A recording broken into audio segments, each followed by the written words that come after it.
Jungkook একটি মেয়েকে তার রুমে এনে বন্ধ করে রেখেছে। মেয়েটির পরনে বোরকা ছিল আর মুখে নিকাব ছিল। জাঙ্কুক একটানে মেয়েটির মুখ থেকে নিকাবটি খুলে ফেলে। মেয়েটির ঠোঁটের কর্নারে কেটে গেছে, ওখান থেকে রক্ত ঝরছে। টেবিল থেকে ফার্স্ট এড বক্স নিয়ে এসে মেয়েটির ঠোঁটের কর্নারে ওষুধ লাগিয়ে দিয়েছে এবং তাকে কোলে নিয়ে মাথায় হাত বুলিয়ে দিচ্ছিল। জাঙ্কুকের চোখে পানি চলে এসেছে। রাগের মাথায় তার প্রিয়জনকে প্রচণ্ডভাবে আঘাত করে ফেলেছে। আমাকে মাফ করে দিও তে, আমি তোমার কোনো ক্ষতি করতে চাইনি। ইভেন আমি কখনো ভাবতেও পারিনি যে তোমাকে এখানে এভাবে নিয়ে আসতে হবে। আই এম সরি তে, প্লিজ আমাকে মাফ করে দিও। জাঙ্কুকের চোখ বেয়ে পানি গড়িয়ে পড়ছে, কারণ তার প্রিয় মানুষটাকে যে সে অযথা আঘাত দিয়ে ফেলেছে। ঘন্টাখানেক পর তে মাথা নাড়ায়, সে তার সেন্স ফিরে পাচ্ছে। এতক্ষণ সে বেহুশ হয়েছিল।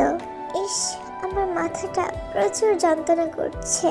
আমি কোথায় আছি? কোথায় এই জায়গাটা? আর রুমটা এত অন্ধকার কেন? তে আস্তে আস্তে তার মাথায় হাত দিয়ে উঠে দাঁড়ালো। দাঁড়িয়ে বোঝার চেষ্টা করছে যে সে আসলে কোথায় আছে। অন্ধকারের মাঝে সে দরজা খুঁজতে থাকে। কেউ কি আছেন? প্লিজ হেল্প করুন, আমি কোথায় আছি? কেউ কি আমার কথা শুনতে পাচ্ছেন? তের চিৎকার শুনে জাঙ্কুক তাড়াহুড়া করে রুমের দরজা খুলে এবং লাইটটা জ্বালাতেই তে এক পা করে পিছুতে শুরু করে। প্লিজ তে, তুমি আমার কাছ থেকে দূরে যেও না।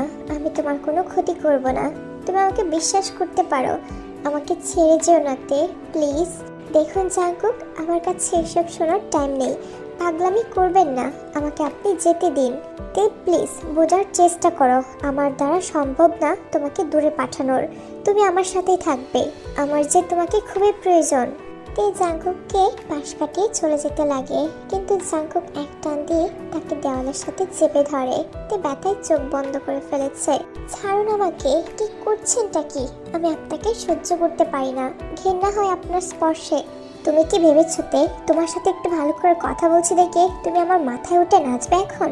তুমি ভুলে যেও না যে আমি কে, যা আমার প্রয়োজন তা আমার চাই। দ্বিতীয়বার পালানোর চেষ্টা করলে তোমাকে খুন করে ফেলবো। প্লিজ আমাকে ছাড়ুন, আমাকে যেতে দিন। আপনি কেন বুঝতে পারছেন না? চুপ, এই কথা যেন আর কখনো তোমার এই মুখে না আসে। আবার যদি পালানোর চেষ্টা করো তাহলে হাত পা ভেঙে বিছানায় শুয়ে রাখবো। তাই দূরে যাওয়ার কথা মাথায় আনবে না, মাইন্ডেড। জাঙ্কুক তেকে কোলে তুলে নিয়ে বিছানায় শুয়ে দেয় এবং তাকে এক গ্লাস পানি দেয় খাওয়ার জন্য। তে কখনো জাঙ্কুককে এমন ভয়ঙ্কর অবস্থায় আগে কখনো দেখেনি। জাঙ্কুক টিস্যু নিয়ে তীর কপালের ঘামগুলো মুছে দিচ্ছিল। তে শান্তভাবে জাঙ্কুককে নিখুঁতভাবে পর্যবেক্ষণ করছে। জাঙ্কুকের নিষ্পাপ সুন্দর চেহারা দেখে মনে মুগ্ধ হচ্ছে। কেউ কি বলবে এই মানুষটা রাগের মাথায় এতটা হিংস্র জন্তুর মতো আচরণ করে? কেউ কি বলবে যে এই নিষ্পাপ মুখ মাখার পেছনে এক ভয়ঙ্কর মুখোশ লুকিয়ে আছে? কেউ কি সেটা জানে? কখনো বলতে পারবে? আপনি রীতিমতো অন্য 10টা ছেলের মতো না, তা আমি প্রথম দেখাতেই বুঝে গিয়েছিলাম। তে এভাবে স্নিগ্ধ নয়নে তাকিয়ে থাকা দেখে জাঙ্কুক মুচকি হাসে।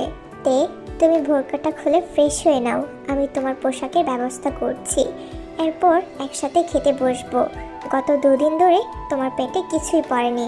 আপনি আমার সাথে এমনটা কেন করছেন? কি আছে আমার মাঝে? আপনার মতো ছেলের জন্য মেয়েদের তো কখনো অভাব হবে না। তারপরে আমার পেছনে কেন পড়ে আছেন? আমি কেন আপনার নজরে এসেছি বলতে পারেন?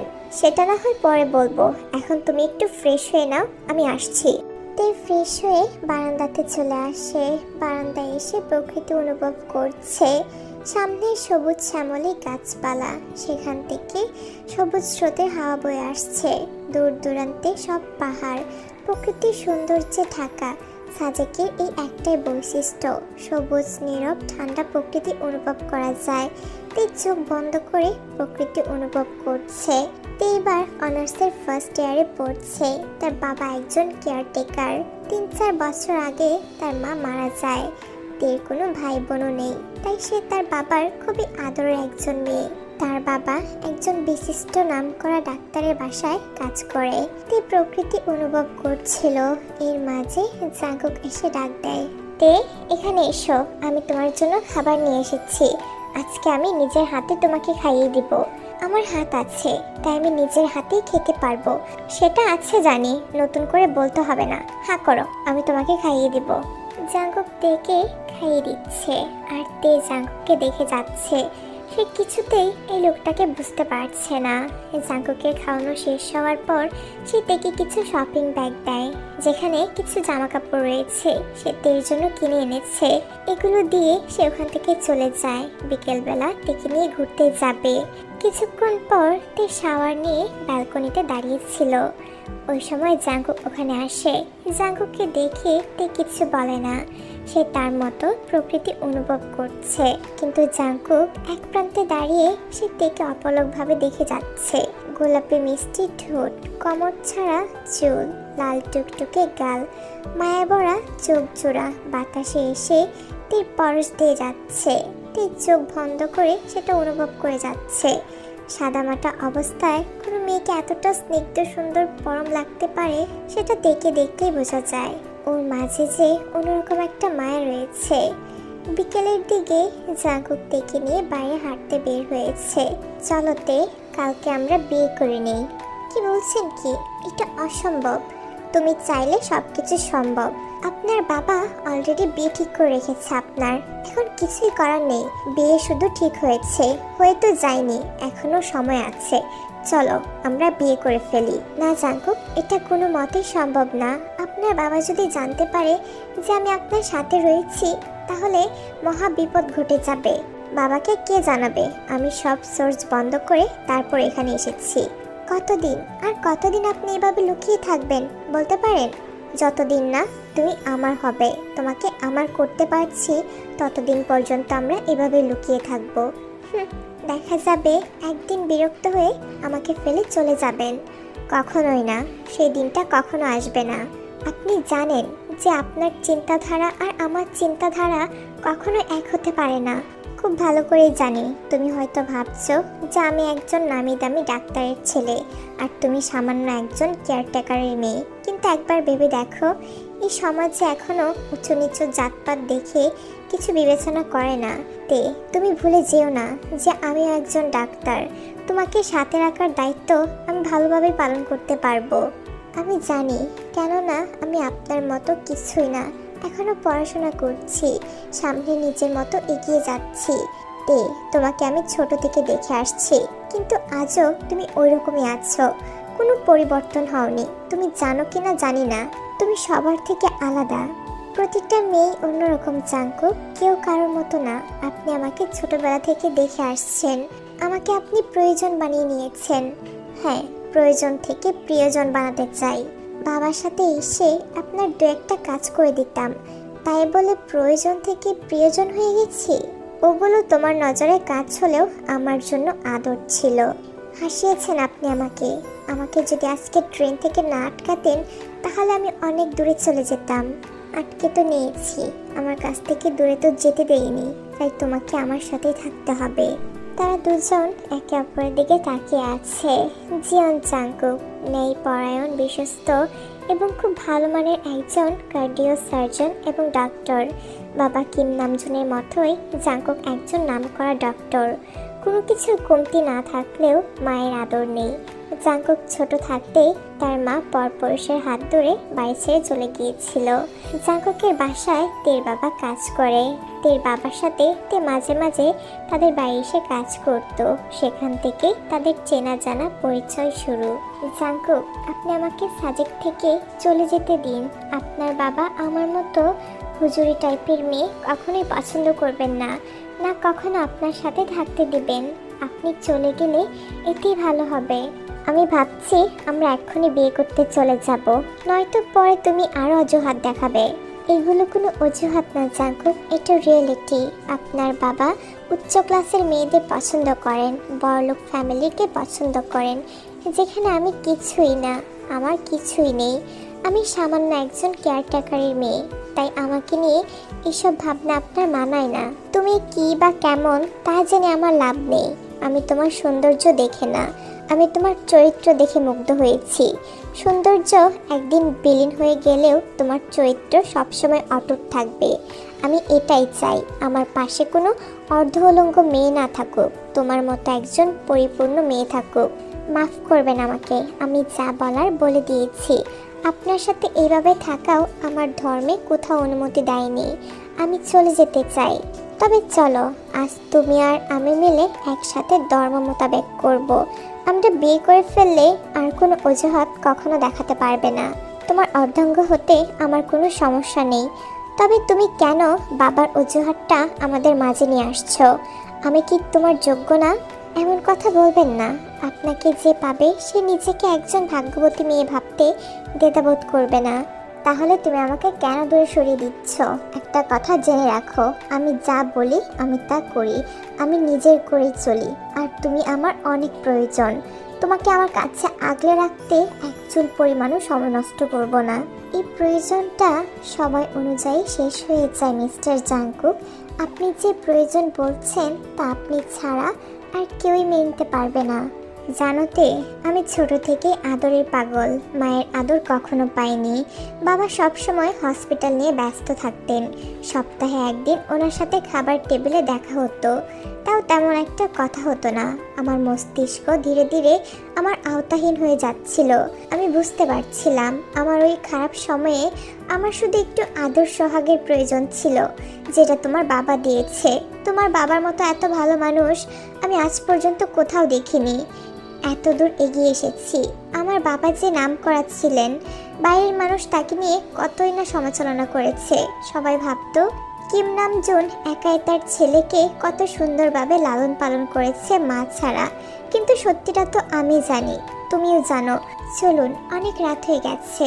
আমাদের এভাবে বাইরে থাকা উচিত না। অনেক কথা বলে ফেলেছি, এবার বাসায় ফিরে চলুন। তে আর কোনো কথা বাড়াতে চাচ্ছিল না, তাই সে বাড়ি চলে আসে। আসলে জাংকুক ছোটবেলা থেকেই তেকে পছন্দ করত। তে যখন তার বাবার সাথে কাজে আসতো, টুকটাক সাহায্য করত। এর ফাঁকে সে জাংকুকের সাথে খেলাধুলাও করত। জাংকুকের পরিবারের সবাই বিদেশে সেটেল, শুধু জাংকুকের বাবাই দেশে থাকেন। জাংকুক দেখতে দেখতে বড় হয়ে গেছে, নিজের পায়ে দাঁড়িয়েছে এবং একজন বড় ডক্টর হয়ে গেছে। সপ্তাহখানেক আগে তে তার বাবার সাথে কাজে এসেছিল, আর ওখানে জাংকুক সুযোগ বুঝে তেকে বিয়ে প্রস্তাব দিয়েছে।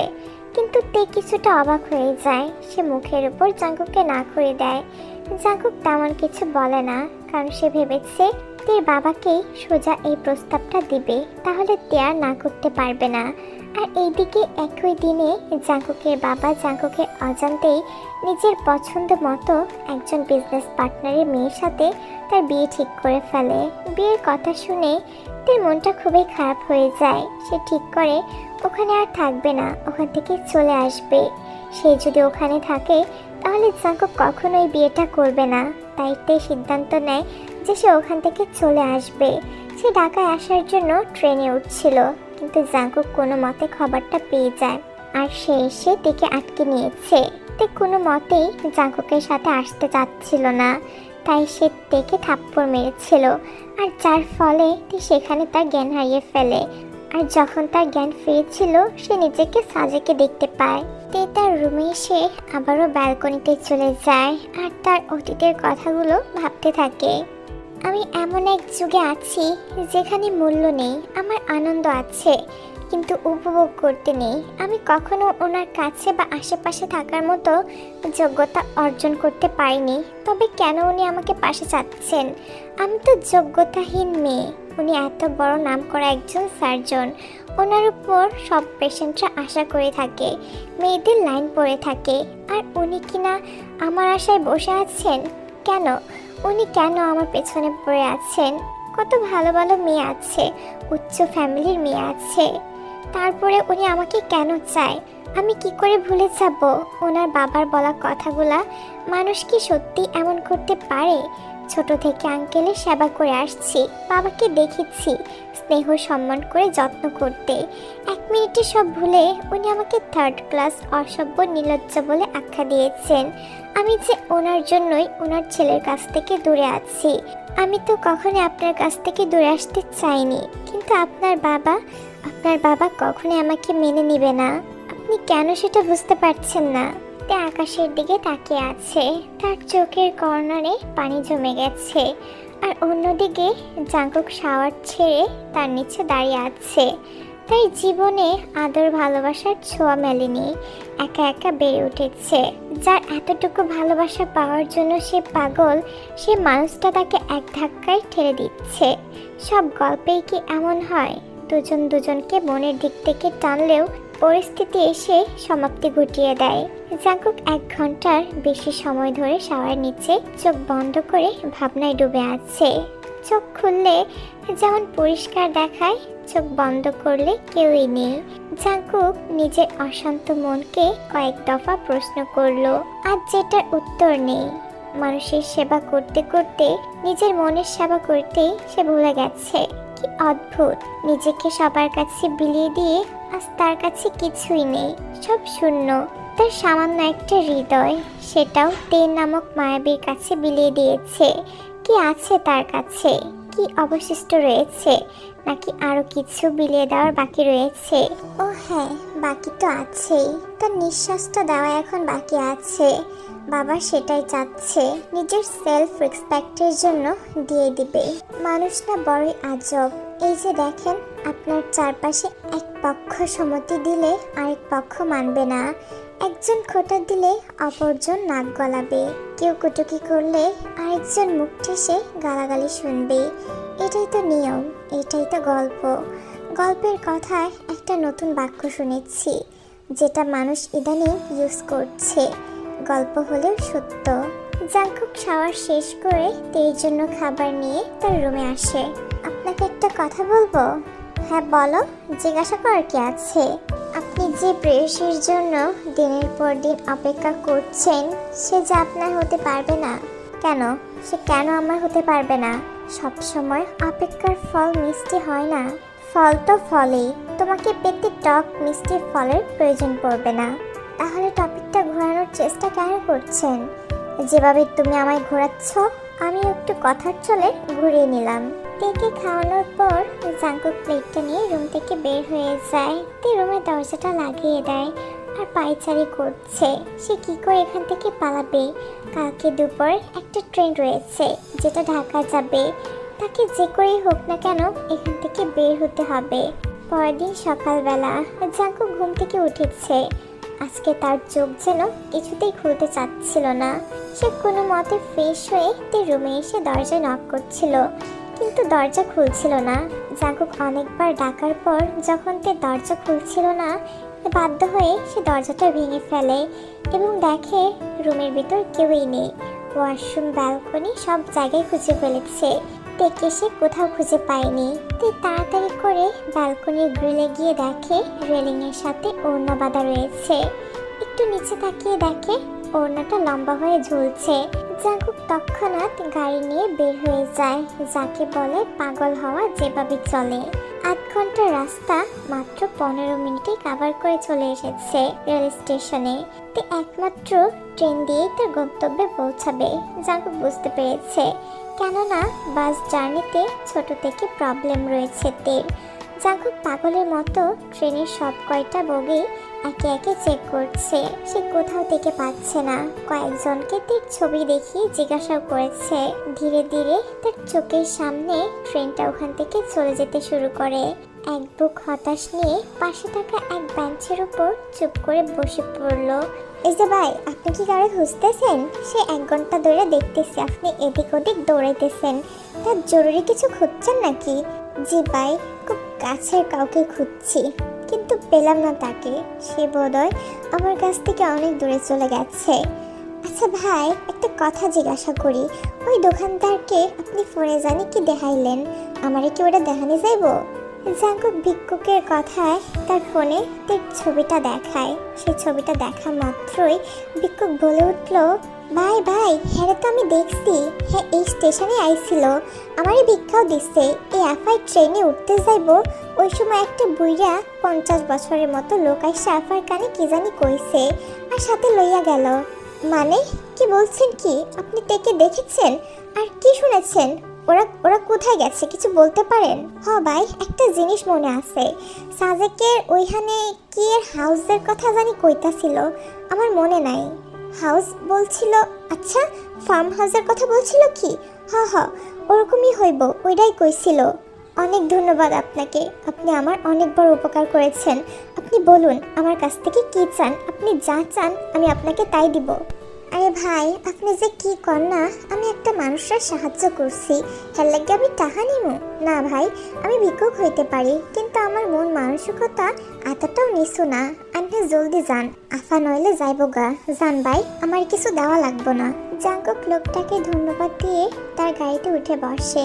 এত স্পিডে গাড়ি চালাচ্ছে যে 19 থেকে 20 হলে গাড়িটা অ্যাক্সিডেন্ট হয়ে যাবে। কিন্তু জাঙ্কুকের সেদিকে কোনো খেয়াল নেই নিজের সাথে কি হতে পারে। ওর শুধু চিন্তা তেকে নিয়ে, যে তের সাথে লোকটা কে ছিল, ও কেন পুনরায় আবার তাকে ফার্ম হাউসে নিয়ে গেছে, সে কি জাঙ্কুককে চেনে? এসব ভাবতে ভাবতে জাঙ্কুক ফার্ম হাউসের গেটের ভিতরে ঢুকে দেখে দরজাটা খোলাই রয়েছে। বাড়ির ভিতরে ঢুকে দেখে তে ড্রয়িং রুমে সোফায় বসে আছে, আর তার পাশে বসে আছে জাঙ্কুকের বাবা। হাত ভাঁজ করে মুখ শক্ত করে দেওয়ালে রাখা ঘড়ির দিকে তাকিয়ে আছে। জাঙ্কুক অবাক চোখে আস্তে আস্তে তার বাবার সামনে গেল। গুড আফটারনুন মাই সন। তা আসতে তোমার এত দেরি হলো কেন? বাবা, তুমি এখানে? হ্যাঁ, আমি এখানে। কি ব্যাপার, আমাকে দেখে কি তুমি খুশি হওনি? না বাবা, তেমন কোনো ব্যাপার না। তুমি কি করে আসলে এখানে সেটা না হয় বলবো, তা তুমি এত তোতলাচ্ছ কেন? আমি তোমার বাবা, জম নই। বাবা, তুমি খোঁজ, আমি তোমার খোঁজ পাবো না সেটা কি করে হয়? তুমি আমার শহরে আমার জায়গাতে টেকে নিয়ে থাকবে আর আমি জানতে পারবো না? ব্যাপারটা কেমন হয়ে গেল না? বাবা, আমার এমনটা করার কোনো ইচ্ছেই ছিল না, আমি বাধ্য হয়ে এটা করেছি। আমাকে তুমি মাফ করে দিও। মাফ করে দিব? মাফ করার মতো তুমি কোনো কাজ করেছো? একটু ভেবে বলবে, এটা কি মাফ করা যায়? তুমি এটাকে বিয়ে করবে, এত বড় একটা বিষয়, যেখানে আমি আয়ের সাথে তোমার বিয়ে ঠিক করেছি, সব কিছু ফিক্সড হয়ে গেছে, বিয়ের আয়োজনও শুরু হয়ে গিয়েছিল, আর সেখানে তুমি তেকে বাড়ি থেকে কিডন্যাপ করার প্ল্যানিং করছিলে। তোমার প্ল্যানিং ইতিহাস আমার কানে এসে পৌঁছেছিল, যেটা শুনে আমি প্রচুর রেগে গিয়েছিলাম, আর রাগের মাথায় আমি তেকে জানোই তাই বলে ফেলেছি। সে তো বাড়ি থেকে চলে গেছে, আর তুমি নিজের সুসাইড নোট লিখে বাসা থেকে পালিয়ে আর তেকে নিয়ে এখানে এসে থাকছো। বাবা, তুমি তোমার ইচ্ছের বিরুদ্ধে বাড়ির একটা পাতাও নড়তে দেও না। সেখানে আমি তো তোমার ইচ্ছের বিরুদ্ধে বিয়ে করতে চেয়েছি। হ্যাঁ, আমি আমার ইচ্ছের বিরুদ্ধে একটা পাতাও নড়তে দেই না, তাই বলে আমার একমাত্র ছেলের সুসাইড আমি মরার আগ পর্যন্ত এটা সহ্য করতে পারবো না। বাবা, আমি আর কথা বাড়াতে চাই না। তুমি আমাদের বিয়েতে সম্মতি দাও বা না দাও, আমি তেকে বিয়ে করবই, সেটা ওর ইচ্ছের বিরুদ্ধে হোক বা তোমার ইচ্ছের বিরুদ্ধে হোক, আমি তা পরোয়া করি না। আমি তেকে চাই, কোনো শর্ট ড্রেস পরোয়া মডার্ন মেয়েকে আমি চাই না। কিন্তু আয়ু তো খুব ভালো একটা মেয়ে, তাদের অবস্থা অনেক ভালো, সেটা কেন দেখছো না তুমি? বাবা, আমি শুধু একটা কথা বলবো, তুমি তের সাথে আমার বিয়েটা কেন দিতে চাচ্ছ না? কারণ আমি আমার ছোটবেলার বন্ধুকে ওয়াদা করেছিলাম। তুমি তোমার ছোটবেলার ওয়াদার জন্য আমার জীবনটা নষ্ট করতে চাচ্ছ বাবা? এ কেমন বিচার? তুমি তো আমার থেকে বেশি জ্ঞানী, কাজে কর্মে বুদ্ধিতে পেশায় সব থেকে, তাহলে তুমি কেন হিতাহিত জ্ঞান হারিয়ে এরকম অশিক্ষিতর মতো ডিসিশন নিচ্ছ? জাঙ্কুকের বাবা কিছু বলতে পারছে না, সে অসহায় হয়ে পড়েছে। ঠিকই তো বলছে জাঙ্কুক, কিন্তু সামান্য একটা কারণে এত বছরের বন্ধুত্ব যে শেষ হয়ে যাবে। কিন্তু জাঙ্কুক ওয়াদাটা না রাখলে ও যে আমাদের এত বছরের বন্ধুত্বটা নষ্ট করে দিবে, সেটার কি জানো? আজ সত্যি আমার মায়ের প্রয়োজন, উনি পাশে থাকলে তোমার এমন ওয়াদা কখনো আমার সুখের ভেতর আসতে দিত না, কখনোই না বাবা। জাঙ্কুকের বাবা চুপ করে গেছে, তার ছেলে নিজের সুখের জন্য তার কাছে অনুনয় করছে, আর উনি ওয়াদা নামক একটা অদৃশ্য বন্ধনের জন্য কাবু হয়ে আছেন। জাঙ্কুকের বাবা তের দিকে তাকিয়ে দেখে সে মাথা নিচু করে চুপচাপ বসে আছে। তে, তুমি বলো আমি কি করতে পারি? তোমার বাবা তো সবসময় আমার পাশে থেকে উপদেশ দেন, সাহায্য করেন, উপায় বলে দেন, তার মেয়ে হয়ে তুমি কেন কিছু বলছো না? আঙ্কেল, আমি আমার বাবার মেয়ে হলেও ওনার মতো অভিজ্ঞ মানুষ এখনো হয়ে উঠিনি। আমি অনেক ছোট, আপনার থেকে অনেক ছোট। আমার বলা উপায়গুলো বাবার বলার মতো হবে কিনা সেটা বিবেচনা করে আপনি দেখবেন, যদি করতে পারেন তবে কিছু বলবো। বলতে আজকে আমার উপায় লাগবে। মা ছাড়া আমার একমাত্র ছেলে যেটা চাচ্ছে আর আমি যা চাচ্ছি তাতে যে আকাশ পাতাল তফাৎ। আমার কি করা প্রয়োজন বলো তুমি? আপনার ছেলে জাংকুক একজন বিবেকবান মানুষ, সব কিছু বুঝেন। আপনিও তেমন, কিন্তু আপনার মাঝে অহংকারটা কাজ করে। আপনি মনে করেন দুনিয়ায় আপনি একজন মানুষ যে কিনা ছেলের ব্যাপারে সঠিক সিদ্ধান্ত নিতে পারে, দ্বিতীয় কেউ নয়। কিন্তু আঙ্কেল, দুনিয়া না এখন ওয়াদার উপর চলে না। আমি এটা বলছি না আপনি ওয়াদা ভেঙে ফেলুন, ওয়াদা করুন এবং মান সম্মান দিয়ে রাখুন। ব্যাপার এখানে কারো জীবন নিয়ে, কারো সারা জীবনের ব্যাপার। আপনি এখানে জাংকুকের মত না নিয়ে তার ইচ্ছের বিরুদ্ধে একটা মেয়ের সাথে বিয়ে ঠিক করেছেন, যাকে কিনা সে দু চোখকে সহ্য করতে পারে না। তবে আঙ্কেল, আর গভীরে কথা বাড়াবো না, শুধু একটা কথা বলবো। জাংকুককে ওনার মতো ছেড়ে দিন, ওনাকে বাঁচতে দিন। ভাববেন না আমি নিজের কথা বলছি, আমিও মানুষ। অপর মানুষের অন্তরটা আমি বুঝতে পারি, কিন্তু আমার বন্ধুকে কি বলে সামলাবোতে? ও কি এটা বুঝবে? উনি যদি আপনার ভালো বন্ধু হন, জান প্রাণ দিয়ে আপনার ব্যাপারটা বুঝবে। আপনাকে ওয়াদা নামক বন্দি থেকে অবহিত দিবেন, এটা আমার বিশ্বাস। আর যদি ওয়াদার নাম দিয়ে সম্পর্ক ছিন্ন করার চেষ্টা করে, তবে ওনার কাছে বন্ধুত্ব না, ওয়াদার মূল্য আগে। উনি আপনাকে ওয়াদার দোহাই দিয়ে আটকে দিলে বুঝে নেবেন আপনার সম্পর্ক ওখানেই শেষ। জাংকুকদের কথায় মুগ্ধ হয়ে তাকিয়ে আছে, এই যেন অন্য একটি। তার কণ্ঠে আজ নীরবতা কোমল নেই, আছে অধিকার ও ওয়াদা নিয়ে বোঝানো এক বলিষ্ঠ জবাবে বেড়ে ওঠা তের কথা শুনে জাংকুকের বাবা খানিকটা চুপ করে রইল। ড্রয়িং রুমে পায়চারি করছে। কি করবেন আজকে উনি? নিজের পকেট থেকে ফোনটা বের করে অন্য রুমে চলে যায় কথা বলার জন্য। জাংকুক এসে তের পাশে বসে। তে, একটা কথা বলি, অনুমতি দেওয়া যাবে? হ্যাঁ বলুন, কি বলবেন? তোমার মা কি বাই এনি চান্স আদালতের জজ ছিলেন? কেন? না মানে তুমি এত সুন্দর করে গুছিয়ে কথা বলো, মাঝে মাঝে ভাবতে থাকি তোমার মা বোধহয় এক আদালতের জজ ছিলেন। আমার মা একজন টিচার ছিলেন, জজ নয়। বুঝতে পেরেছেন? ও আই সি, দ্যাটস ওয়াই তুমি অনেক রাগী। টিচাররা তো অনেক রাগী হয়, তাই তুমি অনেক রাগ করো। তুমি বিয়ে করলে অনেক রিস্ক আছে, সেটা বুঝতে পেরেছি। তুমি খুব রাগী একটা মেয়ে, রাগের মাথায় কখন কি করবে আল্লাহ জানে। আমার বাচ্চাগুলোর কি হবে বলো তো? আপনার কি মনে হচ্ছে না যে আপনি একটু বেশি আবেগে ঢুকে গেছেন? কল্পনা থেকে বের হয়ে আসেন, বাস্তবতাটা দেখুন। কল্পনা এবং বাস্তবতা দুটোই চোখের সামনে, আর কাউকে নিয়ে ভাবা যায় বলো? আপনি এটা ভাববেন না। আমি আপনার বিয়ের কথা বলছি, শুধু সম্মানের খাতিরে আপনার বাবাকে ভুল থেকে সঠিক এনেছি, কিন্তু আমি আমার সিদ্ধান্তে অটল থাকবো। তে কিছু বলতে যাবে, তখনই জাংকুকের বাবা আসে। তে, তোমার সাথে আমার একটা কথা ছিল। জি আঙ্কেল বলুন, কি বলবেন? আমার বন্ধুকে ফোন দিয়েছিলাম, তার ফোনটা বন্ধ, কিন্তু অন্য আরেকজনের কাছ থেকে জানতে পারি যে তার মেয়ে একটা ছেলেকে নিয়ে পালিয়ে গেছে এবং ওই ছেলেটার সাথে তার একটা ভিডিও বের হয়েছে। তাই এখন আমি তার সাথে আমার ছেলেকে বিয়ে দিব না। তুমি যদি রাজি থাকো তাহলে আমি তোমার সাথে। সরি আঙ্কেল, আমাকে মাফ করবেন। আপনি আমাকে যেভাবে গালিগালাজ করেছেন তা আমি কখনো ভুলতে পারবো না। সেটার জন্য আমি খুবই অনুতপ্ততে। আমার ভুলের জন্য আমার ছেলেটাকে কষ্ট দিও না।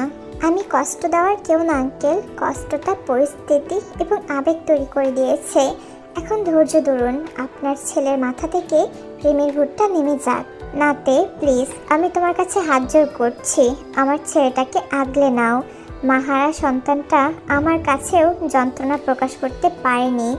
ও তোমায় চেয়েছে শুধু, দূরে ওকে ঠেলে দিও না। আমি আমার ভুল বুঝতে পেরেছি, আমাকে মাফ করে দাও। আমার কাছে মাপ চেয়ে আমাকে লজ্জায় ফেলবেন না আঙ্কেল, মাপ আমি করে দিয়েছি, কিন্তু পুরো ঘটনাটা ভোলা খুবই কঠিন। স্যার, আমি চলে এসেছি। আমাকে হঠাৎ করে কেন ডেকে এনেছেন? কণ্ঠস্বর শুনে তে পেছনে তাকিয়ে দেখে তার বাবা দাঁড়িয়ে আছে। দৌড়ে গিয়ে তার বাবাকে জড়িয়ে ধরে। স্যার আমাকে সব কিছু বলেছে মা। তুই কেন হুটহাট করে দেখা চলে আসছিলি? আমি সব কিছু জেনে গেছি। বাবা, তুমি আমাকে মাফ করে দিও। আমি না চাইতেও তোমার কাছ থেকে সত্যটা গোপন করেছি। চুপ কর, শান্ত হ। স্যার ফোন করে বলেছে, আমি সব এখন জানি। যে হোক, তোমার মেয়ে আমার ছেলেকে বিয়ে করবে না। একটু বোঝাও তোমার মেয়েকে চটপট রাজি হয়ে যেতে। আমি দেখছি স্যার, আমার মেয়ে আমার কথা কখনো ফেলে দিবে না। কিরে মা, ঠিক বলছি তো? বাবা প্লিজ, তুমি অযথা বিয়ে বিয়ে করো না তো। আমি ওনাকে বিয়ে করব না। কেন মা? জাঙ্কুক তো খুবই সুশীল একটা ছেলে, তোকে না খুব আদরে রাখবে। বাবা, পুরনো ইতিহাস ওনাকে দেখলে আমার চোখের সামনে বেশি ওঠে। অপরাধী মাপ চেয়েছে আর নিরপরাধী তোকে চাচ্ছে। বুদ্ধি করে বল কি করবি, একদম সত্যি বলবি। বাবা আমি, মা তুই তাকে বিয়ে করে নে। তার মতো ছেলে তুই লাখে একটা খুঁজে পাবি না। আর সে তো তোকে অনেক ভালোবাসে। কিন্তু বাবা, আমি সব কিছু কি করে ভুলবো? আমি কিছু শুনতে চাই না। তোকে জাঙ্কুকে বিয়ে করতে হবে, এটাই শেষ কথা। তোকে আমি ওর মতো সৎ ছেলের কাছে তুলে দিয়েছি। এখন আমি তোর মার কাছে গিয়েও শান্তি পাবো। বাবা তুমি চুপ করবে? আবার মায়ের কাছে যাওয়ার কথা বলছো? তুমি না খুবই বাজে। যাও, তোমার সাথে আর কথা বলবো না। তোমাদের কথা শেষ হলে আমি একটা কথা বলতে চাই। বাবা, আমি তেকে এক্ষুনি বিয়ে করতে চাই। এক্ষুনি মানে এক্ষুনি। প্লিজ বাবা, তুমি রাজি হয়ে যাও। আমি কাজে রেডি করে রেখেছি, যে কোনো সময় ফোন করলে গার্ড নিয়ে আসবে। প্লিজ বাবা, তোমরা বলো। সে কি এক্ষুনি? এতক্ষণ যখন অপেক্ষা করেছিস, তাহলে আরও কিছুদিন অপেক্ষা কর। তে তো তোর সাথেই থাকবে সারা জীবনের জন্য। না বাবা, সময় এখনো আছে। ওকে বিয়ে করে সোজা আমার বাড়ি নিয়ে যেতে চাই। কখনো কিছু চাইনি তোমার কাছে, এটাই চাচ্ছি। প্লিজ তুমি আমার উইশটা পূরণ করে দাও। ছেলের এত রিকোয়েস্ট তার বাবার ফেরাতে পারেনি। আজ এই বিয়ের ব্যবস্থা করেছে, কাজে ডেকে নিয়ে এসেছে। ছোটোখাটোভাবে বিয়ের কার্যটা শেষ করেছে। বিয়ে শেষ হয়ে যাওয়ার পর জাঙ্কুক ডেকে নিয়ে তার বাড়িতে চলে আসে। বাসর ঘরে লম্বা একটা ঘুমটা টেনে বিছানার মাঝখানে বসে আছে তে। পুরো রুমটা সাজানো না হলেও জাঙ্কুকের রুমটা এমনিতে অনেক সুন্দর। সেটা সব সজ্জাকে হার মানাতে প্রস্তুত। হঠাৎ জাঙ্কুক দরজা খুলে ভেতরে আসে। কি ব্যাপার মিস তে? দেখেছেন, পৃথিবীতে সব কিছু অসম্ভব না, সম্ভব বলতেও কিছু রয়েছে। তুমি কিন্তু এখন আমার বউ। ডাক্তার সাহেব, বাবা না থাকলে জীবনেও বিয়েটা হতো না। এখন সব ভাগ্যের ব্যাপার, কি আর করার আছে। আমার প্রিয় ব্যক্তিটা এখন আমার পাশে বসে আছে। আমার বাচ্চাগুলোর কথাও কিন্তু এখন চিন্তা করতে হবে। তে লজ্জা পাচ্ছে। জাঙ্কুক থেকে জড়িয়ে ধরে। এখন আর তোমাকে ছাড়ছি না।